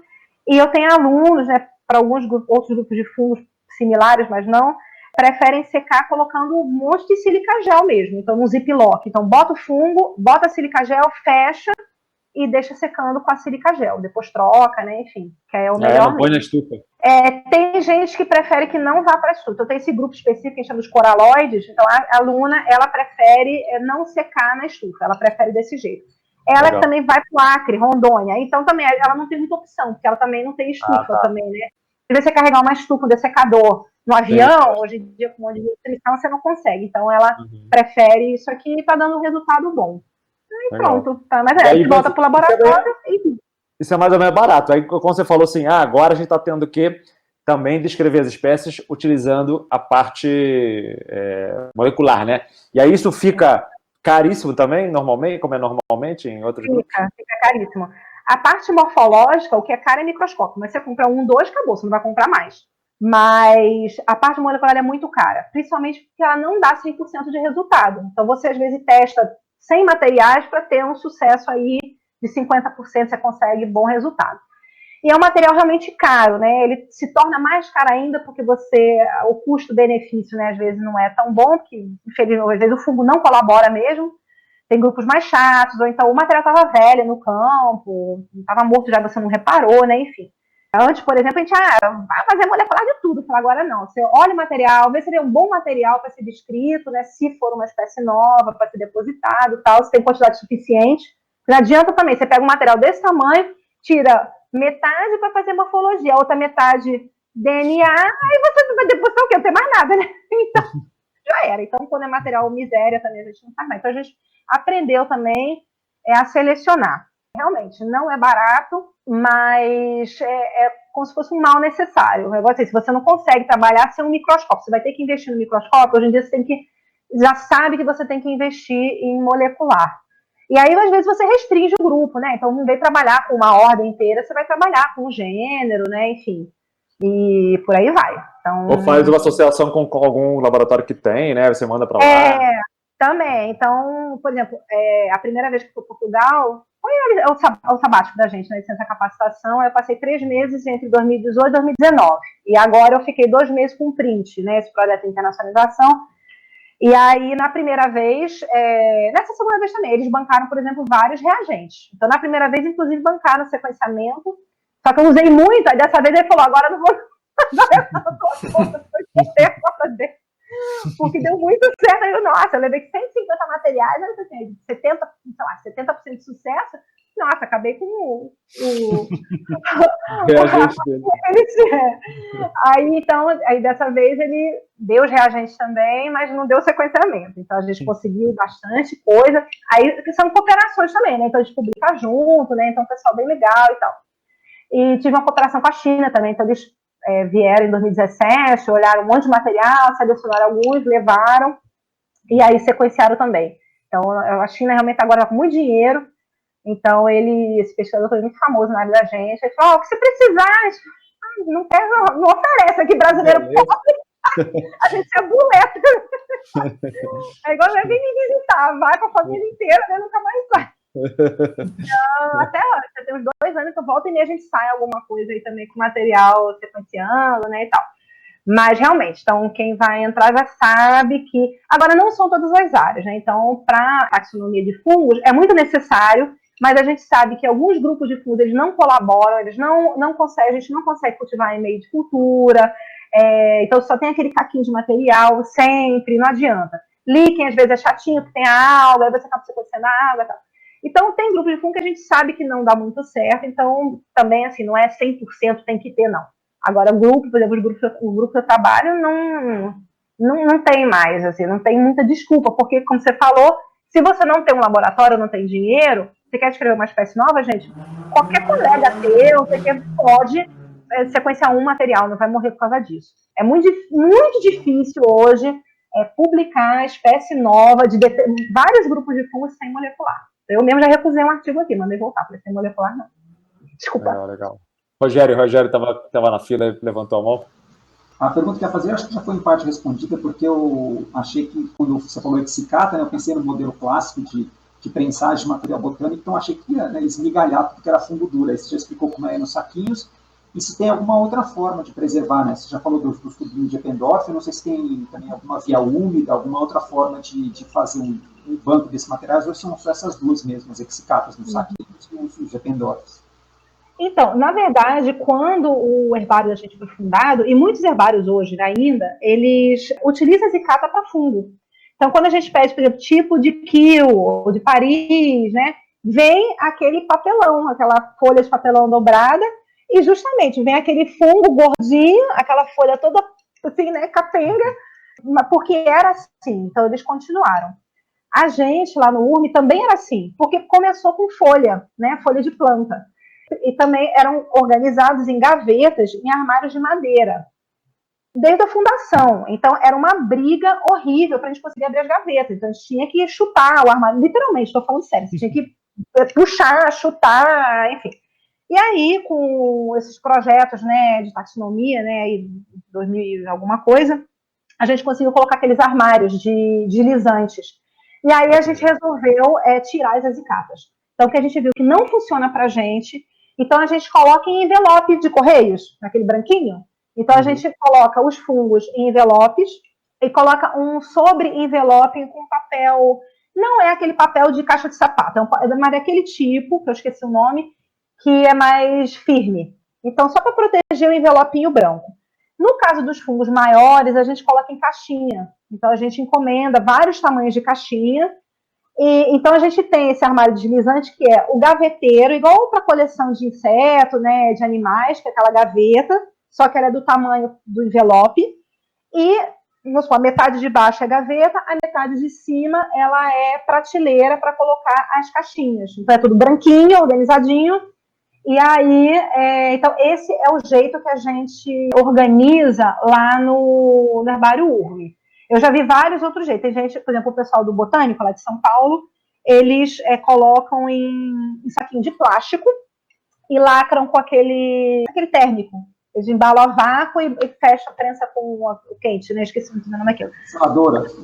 Uma secadora, né? Que aí lacra, né?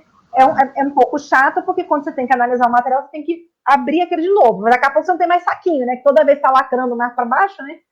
Então, e aí eles colocam num envelope aquele papel pardo duro, que acho que é craft, papel craft. Por exemplo, é um método também do Museu Geld. Então, eles também usam esse envelope de papel craft. Também é ótimo. Eu acho ótimo também. Eu gosto mais dele do que da gente, mas a gente não sabia, né? Porque é um material mais firme, é um papel mais firme. O herbário, ele tinha uma coleção, então a gente sempre é desidratado, né? Então é secado em estufa. E a gente tinha um material que era guardado em líquido. Então, existem vários líquidos, né? Álcool isoamílico, enfim, várias proporções, clorofol, o que for, né? Então, tem várias receitas de conservantes, né? Líquidos, que a gente, para planta, por exemplo, que aí o pessoal botava para fungo, né? Com um tinha específico. A gente analisou esse material e viu que era um material que não dá muito para fungo, né? Então, o material, ele se perdia, ele perde a cor, às vezes a própria estrutura interna, ela se desfaz, então você não consegue mais visualizar as estruturas, as microestruturas, né, e tal. Então, pouco a pouco, a gente foi jogando esse material fora, porque ainda por cima é inflamável. Então, a gente foi evitando, porque você bota em álcool, nessas coisas, o material que estava inviável, a gente jogou fora. Então, a gente tem uma ou duas coisas lá ainda, mas a gente não aceita mais material preservado em líquido. Então, é seco. Um outro tipo de material que a gente também aceita é lâmina, porque pelo código, né, de fungo, né, que é o de planta e alga, tem que ter um material preservado em herbário, tem que estar morto, né, estático. Então, porque se você pega um desse fungo mofo, se você preserva em coleção de cultura, toda vez que você reativa, ele pode mudar um pouco. Então, você tem que ter um material morto.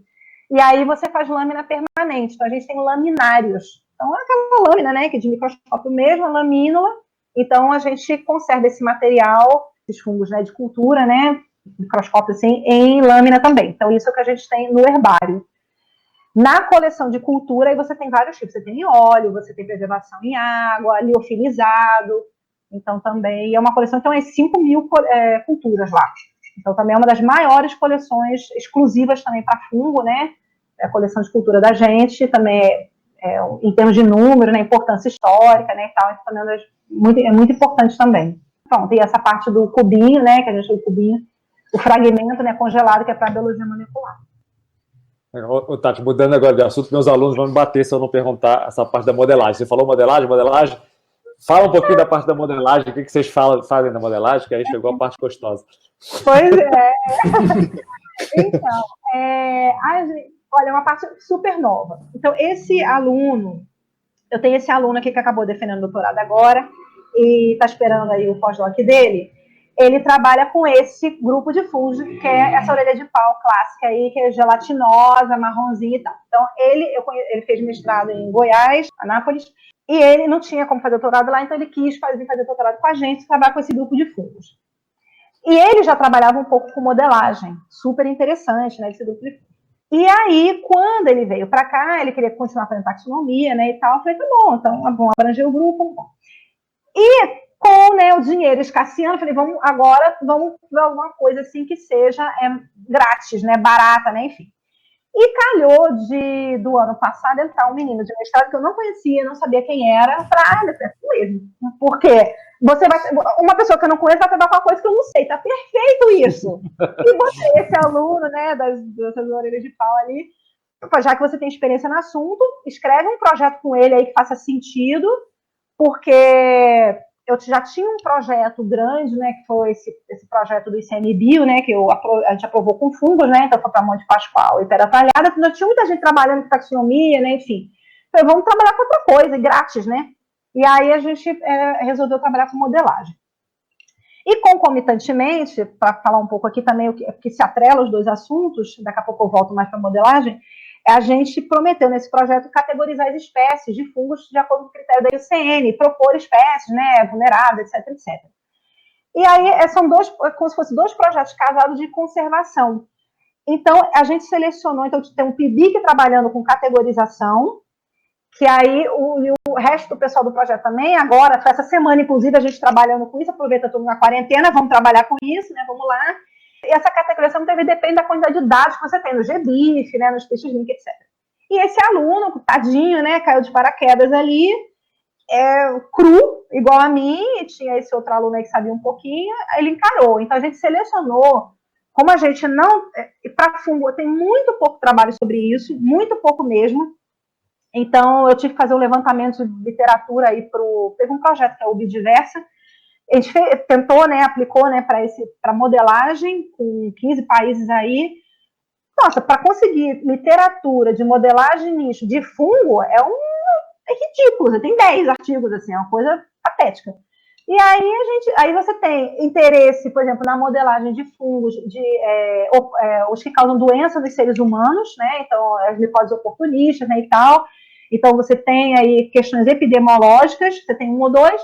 Você tem aí, principalmente de planta, então a questão ligada muito à mudança climática, então você vai ter explosão ou não de fungos ligados à mudança climática, e muitos desses fungos, os trabalhos que tem são de fungos de interesse agronômico, então você tem fungo que causa praga em café, então você não tem para qualquer coisa. E você tem um ou outro para líquen e um outro para os meus, que são grandes, então é material que você tem bom registro, principalmente em herbário da Europa e Estados Unidos, né, para a gente aqui mais ou menos. Então, você tem alguns registros. Então, por exemplo, no caso dos chamados fungos macroscópicos, eu não vou te dizer ainda que o menino está no meio do trabalho dele. Então, a gente selecionou, acho que foram 10 espécies, e a gente tinha que tentar que fosse não complexos taxonômicos, para não dar subamostragem ou superamostragem, espécies que tivessem um interesse econômico, ecológico, medicinal, né, o que fosse, para dar um apelo, assim, né, porque tinha que pedir uma bolsa para ele, né, da nossa FAP. Então, assim, eu não posso dizer qual é o resultado agora, porque realmente a gente não tem, porque ainda está trabalhando. Está no meio, exatamente, está no meio. Mas aí, qualquer coisa, em off, quando acabar aqui, eu peço para ele fazer na verdade, ele tem um resuminho de congresso, eu posso mandar para vocês depois. Legal. Mas o objetivo é esse, fazer o nicho, dar uma olhada no nicho e também classificar ele da UCN. A UCN é um PIBIC e o nicho é com esse outro rapaz, né? E aí a gente teve alguma alteração. Então, hoje eu chamei de trabalhar com os modelos preditivos, né? Então, será que se aumentar a temperatura, será que acaba, né? E tal. Mudança climática. Exatamente. Então, só para dar Por que chamou a atenção da gente isso? Foi um trabalho, justamente trabalhando com coleção de herbário. Porque fizeram para a Noruega, ou Escandinávia, alguma coisa assim. E aí eles viram que essa produção de estruturas macroscópicas, que a gente chama de cogumelo e orelha de pau, ela vem porque elas têm estações do ano muito definidas, né? Então, geralmente lá a produção, né, de fungos é no campo, né, enfim, é no outono. E o que eles estão vendo que essa época de produção, né, de estudar dos cogumelos, orelha de pau, elas vem diminuindo ao longo do tempo.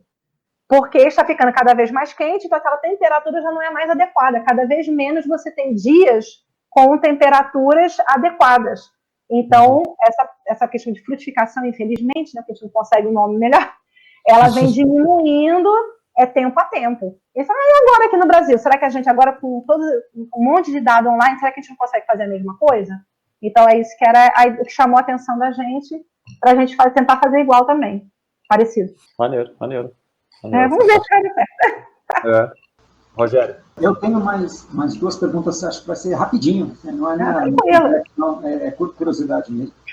A primeira pergunta é assim, eu lembrei de uma matéria que eu vi na revista FAPESP um tempo atrás, de um pesquisador que estudava fungos bioluminescentes, e ele falava assim, então, a maior parte das pessoas nunca viu e tal, e é muito fácil, eu vou no mato de noite, então eu imagino, queria saber como é que é o seu campo, assim, onde que micro-hábitats que você procura, você sai andando a esmo, assim, você tem, tipo, como que você faz para treinar o olho? Eu vou nesse tipo de ambiente, eu vou achar o fungo, né? E a outra pergunta é ligada até com a sua última participação, se tem fungo ameaçado, se na verdade a gente tem falta de dado mesmo. Olha, a rotina da gente de campo, geralmente entrar numa floresta, né, que já tem uma trilha aberta. Então é igual para todo mundo, né? Você vai preferencialmente no local que tem uma mínima segurança, né, ou seja, um local protegido, né, uma reserva, né, enfim, e entra numa trilha pré-definida. Se é uma coletinha besta, assim, para, vamos supor, uma saída de campo para aluno, para coletar material para aula prática, tal, a gente não, é só olhar mesmo e tal. Quando é para pesquisa mesmo, todo mundo tem que fazer transecto, medir esse transecto e coletar igual para ad eterno. Então, todo mundo vai ter que fazer igual, porque um dia, a cada 10 anos, sai um artigo com a junção de todos os dados da gente, porque todo mundo coletou mais ou menos igual.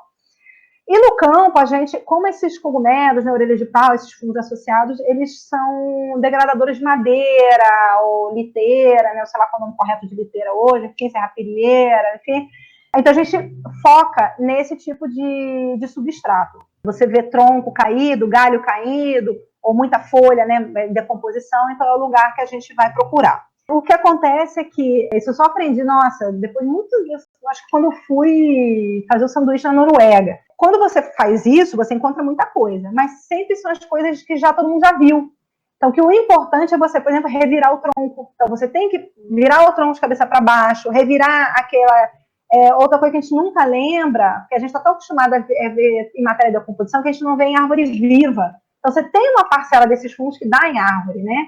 Então, você tem... Isso foi até na época do mestrado. Um colega meu foi para fotografar o campo. Aí eu coletei tudo em coletaria, mas esse fungo aqui. Então, estava no alto, era um fungo do meu grupo, era do meu grupo que eu estudava, mas eu nunca tinha pensado em olhar para o alto, porque alto assim, né? Mais para o alto assim, porque estava em árvore viva. Não, né? Não, isso aí é altíssimo, né? Como é que você precisa, né? E aí, por exemplo, toco cortado, né? Então a gente passou a perceber mais assim, essa questão de você prestar atenção na árvore, e quando o fungo está na árvore viva, você tem que descobrir qual é o hospedeiro, porque a gente está vendo que algumas espécies são específicas, né, de algumas determinadas árvores. A gente está chegando no ponto que muito provavelmente vai começar a sequenciar as árvores, porque a gente não consegue, às vezes, descobrir qual é a espécie, né? Você só tem folha, você tira um pouco a casca, às vezes a casca é vermelha, você consegue alguma coisa e tal, mas tirando isso é difícil, né? Então, no campo, a gente está prestando atenção em muito mais tipos de substratos, né? Revirando mais, e às vezes, assim, passando mais tempo em determinados locais, porque antes a ideia era você, vamos andar 2 quilômetros, coletar rápido, e assim, o que tiver na vista e voltar. Falei, não, às vezes não é bom. É bom você, às vezes, procurar um pouco melhor, né? Menos locais e mais profundamente. A segunda pergunta eu não vou lembrar. Não, é rapidinho, se tem alguma espécie ameaçada, que você falou que está fazendo a classificação. Tem sim. Eu vou falar mundialmente falando, tá? Então, existe, inclusive, uma página específica para fungo na IUCN. Então, se você está fungo, não sei o que, IUCN, você já encontra. Tem umas 200 e tantas espécies já categorizadas. Algumas realmente são ameaçadas de extinção mesmo. Você tem espécie você tem vulnerável, quase ameaçada, você tem várias categorias, então tem várias espécies que são realmente, no Brasil a gente não sabe, tá? Então, o que a gente tem são mais outras 200 e tantas propostas, porque, eu não sei se vocês já viram, mas você tem várias etapas, então você propõe, e aí o comitê, você já pode sugerir, inclusive, qual categoria você quer, mas você tem um comitê que avalia, então proposta, em análise, categorizada e publicada. Então, acho que já tem umas 200 espécies publicadas de fungo macroscópico. Se você ver, não existe categoria, porque quando você propõe a espécie, você escolhe qual grupo vai trabalhar com aquela espécie. Então, por exemplo, mofo não tem. Não existe a categoria, tem um nome específico, né? Anamórfico. Não existe essa categoria para um grupo super importante. E aí eu falei, o menino, eu faço o quê, professora? Eu falei, bota nesse grupo aí, tipo, não sei. Não tinha. Então, assim, nem a categoria para o fungo tem. E aí, por exemplo, orelha de pau, tal, você tem um grupo lá que é macroscópico, você consegue mandar para o comitê, né? E aí, para fungo macroscópico, para líquen, por exemplo, você já tem, em nível mundial. Para o Brasil, a gente não sabe, você tem propostas, mas oficialmente, talvez uma que já é categorizada baseada em dados de outros países e que a gente sabe que ocorre no Brasil. Então, eu não sei se as pessoas pegaram os dados do Brasil, então, se eu não me engano, é uma só, assim, do grupo que eu estudo, né? Então, é bem preocupante, porque você com 100 mil espécies, 150 mil espécies descritas, você tem aí 200 categorizadas, né? Ô, Tati, e agora eu estou pensando o seguinte, o aluno está ouvindo isso tudo e se interessou e quer trabalhar com fungo, mesmo que não tenha nenhum professor na universidade dele, quer trabalhar depois contigo ou com algum outro colega, né? O que exatamente ele precisa prestar atenção e fazer durante a graduação para ser um bom profissional geral, de pesquisador, né? Se ele quer trabalhar com a parte acadêmica, e principalmente com o grupo, né? Ou com o fungo. O que você sugeriria para ele? Para eles, né? Ele ou ela? Bom, ver qual é a área de interesse. Então, você gosta de taxonomia, gosta de biotecnologia, gosta da área médica? Então, essa é a parte. E aí você procura, por exemplo, eu gostava de taxonomia, fui trabalhar com taxonomia de plantas. Então, eu tenho uma aluna que gosta da parte de micotoxina, né, que são as toxinas produzidas por fungos que causam problemas, né, de saúde nos seres humanos e animais, e outros animais. Olha, eu não trabalho com isso. Mas o que ela fez? Ela se juntou com essa doutoranda minha que trabalha com biotecnologia, né, fluente, texto e tal, porque vai aprender a fazer meio de cultura, vai aprender a cultivar o fungo, vai ver as características e tal. Então, ela vai ter um conhecimento prévio que vai ser útil para o conhecimento dela no futuro. Então, se a pessoa, né, se o aluno, né, não tem acesso a exatamente o que interessa a ele, então ele tenta aprender uma técnica semelhante, ou mesmo vai aprender outro fungo. Então, por exemplo, eu queria trabalhar com fungo macroscópico, mas num congresso só tinha taxonomia de líquen, vai para líquen mesmo, porque é mais ou menos fungo, né? É fungo com alga, mas então está mais ou menos perto. Então, é tentar ver qual a possibilidade, a oportunidade que o aluno, né, a aluna tem de um assunto semelhante, seja na técnica, seja no organismo. E aí você já vai ter um conhecimento, né, ver se realmente, meu sonho é fazer biotecnologia, descobre que detesta cultivar bactéria, provavelmente não vai gostar de cultivar fungo. Então, tem que ver isso. E a gente tem, assim, pelo menos em todos os estados, assim, até onde eu sei, você tem alguém trabalhando com fungo. Vai ser, às vezes, na área médica, vai ser, às vezes, na área agrícola, fitopatologia. Então, tenta ver se essa pessoa está próxima de você e tal, pelo menos você vai entender um pouco, assim, vai aprender um pouco mais. Se você não tem acesso, né, na universidade, você faz um estágio de férias, alguma coisa, né? Ou vai pagar uma disciplina, você tem aquela mobilidade discente, né? Vai fazer a disciplina. Então, a gente volta e meia recebe lá na UFPE alunos que vêm de outros estados só para fazer disciplina de fungo, porque é uma das poucas que oferecem, né? Então, procura também um centro, né, um pesquisador de micologia, né, qualquer coisa de fungo, e vai trabalhar um pouco com ele, para ver se você gosta de fungo mesmo, porque é muito diferente, né, coisa diferente de planta, diferente de animal, você não vê toda hora. Quando você vê, você se irrita, porque mofou alguma coisa, né, ou então deu uma micose na unha, você não consegue se livrar daquilo. Então, deve ter um outro lado também interessante. Lembra que tem penicilina, que tem cerveja, né? Então, tem uma parte boa também. Então, tem gente trabalhando, por exemplo, em indústria cervejeira, né, que faz análise genética das leveduras, melhoramento das leveduras. Então, você tem um campo, assim, muito grande. Infelizmente, assim, a gente não tem assim, um polo industrial, né, e tal, ou farmacêutico, que dê, assim, grande, que sustente muito, né? Então, a gente tem que parar um pouco, para que não consegue ir adiante com a estrutura da universidade. Mas, depois vai para fora, né, enfim... A gente está pensando em montar assim, startup de fazer decoração com fungo e resina. Então, tem um monte de coisas lindas que a gente vê para planta. O pessoal faz aquela coisa com estrela do mar, né, aquela resina.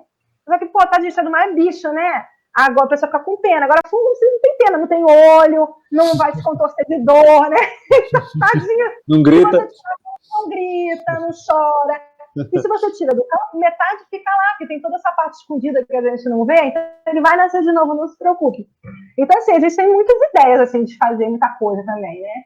Mas o importante é procurar alguém que já trabalhe numa área, ou com fungo, ou com uma técnica que você se interesse, e corre atrás.